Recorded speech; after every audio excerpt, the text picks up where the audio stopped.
જેનો એક વખત હાથ પકડે પછી હાથ મુકતા નથી, દિલીપભાઈએ સાબિત કરી બતાવ્યું છે। અને હું તો ત્યાં સુધી કહીશ, અમે રસ્તામાં આવતા હતા ભાવેશભાઈ વાત કર્યું કે ભાઈ મનીષનું ધ્યાન રાખે છે ને એનાથી વિશેષ એને મારું ધ્યાન રાખ્યું છે।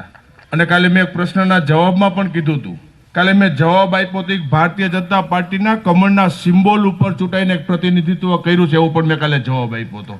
સહકારી ક્ષેત્રનું માળખું, રાજકીય વાત હોય કે સામાજિક વાત, અમે તમારી સાથે છીએ, તમે આગળ વધો। અને ત્યારે એ ઘટનાની અંદર સંઘાણી સાહેબે મજબૂત રીતે મારી સાથે ઉભા રહી અને વટભેર આ ઇફકોની અંદર પહોંચાડવામાં પણ સંઘાણી સાહેબે ખૂબ મદદ કરી છે, એમનું પણ ઋણ ક્યારેય હું ભૂલી શકું એમ નથી। તો દિલીપ સંઘાણીના જન્મદિવસની ઉજવણીના આ કાર્યક્રમમાં પુરુષોત્તમ રૂપાલા, જયેશ રાદડિયા, નીતિન પટેલ, આરસી ફળદુ, સાંસદ કાછડિયા સહિતના નેતાઓ હાજર રહ્યા। જ્યાં સંઘાણીના શક્તિ પ્રદર્શનની વાત અંગે નીતિન પટેલે પણ કંઈક આ રીતે જવાબ આપ્યો હતો। તો આ કાર્યક્રમમાં પૂર્વ નાયબ મુખ્યમંત્રી નીતિન પટેલે રાજકોટ કોંગ્રેસ ઉમેદવાર પુરુષોત્તમ રૂપાલાના વખાણ પણ કર્યા। તેમણે કહ્યું કે આટલા વિવાદો વચ્ચે પણ રૂપાલાજી અદ્ભુત માનસિક સ્વસ્થતા જાળવી રાખે છે। જો આ કોઈ શક્તિ પ્રદર્શન નથી, દિલીપભાઈ સંઘાણી ઇફકોના ચેરમેન બન્યા એ પહેલા મને અહીંયાથી ડોક્ટર કાનાબાર તરફથી આમંત્રણ આપવામાં આવેલું। દિલીપભાઈનો જન્મદિવસ અમરેલી શહેરની વિવિધ સામાજિક સેવાભાવી સંસ્થાઓ દ્વારા ઉજવવાનું નાગરિક સમિતિ તરફથી નક્કી કરવામાં આવ્યું છે।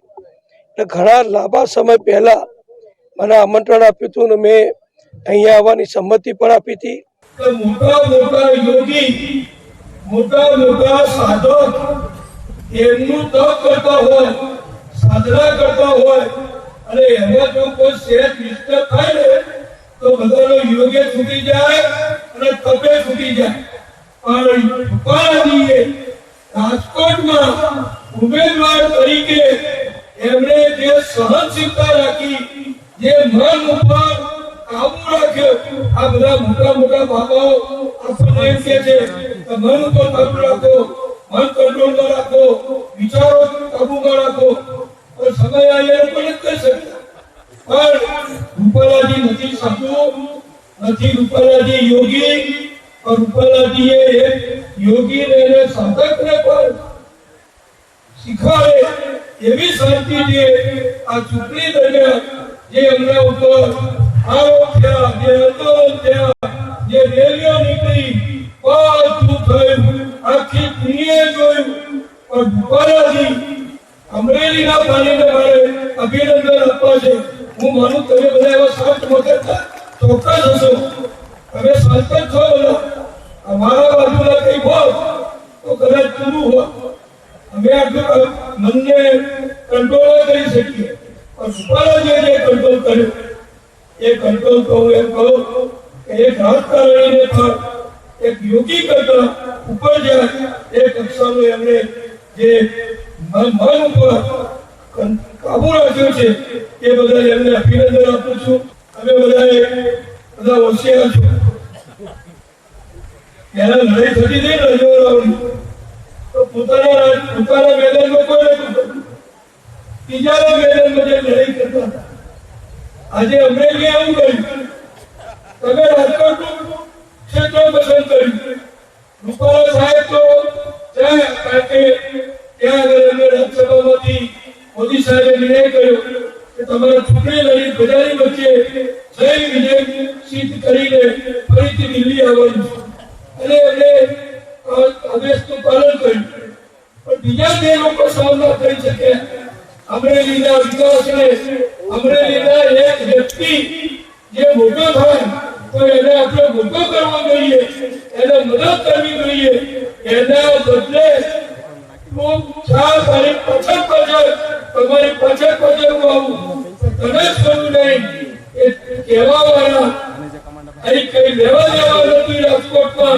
રાજકોટમાંથી કોઈ આમંત્રણ નતું, રાજકોટના લોકો સામા પક્ષના એ વ્યક્તિના જેવાથી વિસરી ગયા, પણ ગયા એ ગયા। હવે રૂપાલાજી ત્યાં રહેશે અને ભાઈ વખતે વખતે તમારી બધાની વચ્ચે રાજકોટની જનતા એમને પ્રેમથી પાછા મોકલશે, એટલે એની તૈયારી પણ અમે રાખજો। કાશીમાં હર હર મહાદેવની સાથે સાથે કાશીની ગલીઓમાં 2 લોકસભાની ચૂંટણીથી મોદીના નારા સંભળાઈ રહ્યા છે. આ વખતે પણ ભવ્ય જીત માટે કાશી કંડારાઈ ગયું છે. ભાજપે જીતનો માચડો ઘડી લીધો છે.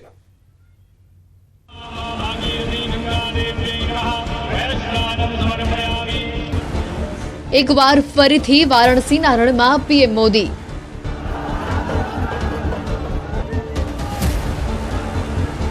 પીએમ મોદીના નામાંકનને લઈને ભવ્ય તૈયારી.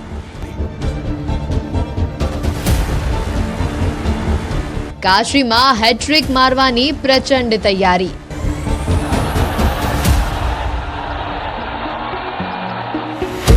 એ ભવ્ય નજારો મહાદેવની નગરીમાં ફરીથી નજર આવશે. પીએમ મોદીનો રોડ શો યોજાશે.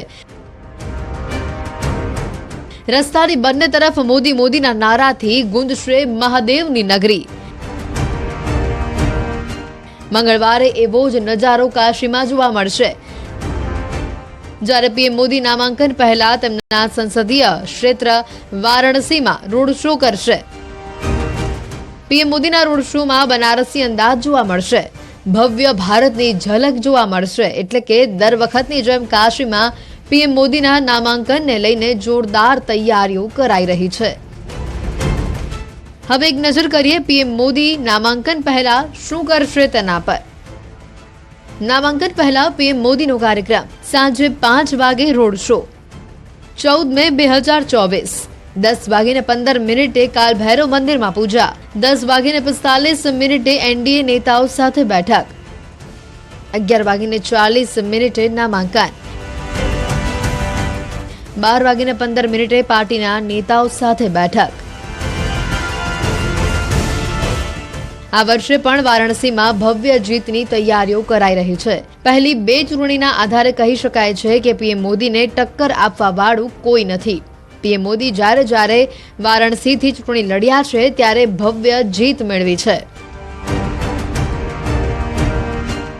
વારાણસીમાં પીએમ મોદીની ભવ્ય જીત. વારાણસીમાં 2014માં પીએમ મોદીને 56.37% મતથી જીત મળી, જે જીતનું અંતર હતું 3,71,784. તો બીજી તરફ 2019ની લોકસભાની ચૂંટણીમાં પણ પીએમ મોદીને 63.6% મતોથી જીત મેળવી હતી, જે જીતનું અંતર હતું 4,79,505. પીએમ મોદી જ્યારે કાશી આવ્યા ત્યારે તેમને માન સન્માન ભવ્ય જ મળ્યું છે અને એનું જ પરિણામ રહ્યું જે જ્યારે પણ બનારસ આવે છે ત્યારે તેઓની વાતોમાં માં ગંગા અને કાશીવાસીઓ પ્રત્યે સન્માન અને પ્રેમ જોવા મળે છે. पहले मैं सोच रहा था कि भारतीय जनता पार्टी ने मुझे यहां भेजा है, फिर लगता है शायद मैं काशी जा रहा हूं, लेकिन आज यहां आने के बाद लगता है कि न मुझे किसी ने भेजा है न मैं यहां आया हूं, मुझे तो मां गंगा ने बुलाया है. काशी ने इतना प्यार दिया कि बनारस के फक्कड़पन में ये फकीर भी रम गया. ગુજરાત છોડી નરેન્દ્ર મોદી જ્યારે ઉત્તર પ્રદેશની સીટ ઉપર લડવા આવ્યા ત્યારથી જ તેઓને કાશીવાસીઓએ અપનાવી લીધા.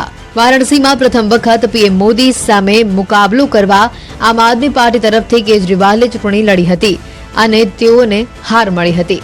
તો બીજી વખત પણ પીએમ મોદી સામે કોંગ્રેસના અજય રાય રહ્યા અને તેમાં પણ પીએમ મોદીની જીત થઈ હતી અને કોંગ્રેસની હાર થઈ હતી.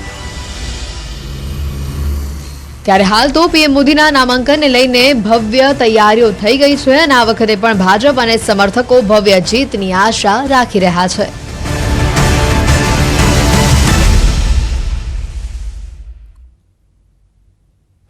નવસારીના દાંડીમાં ડૂબેલા 2 લોકોની શોધ યથાવત છે. એક જ પરિવારના 4 પૈકી 2 લોકોના મૃતદેહ મળી આવ્યા.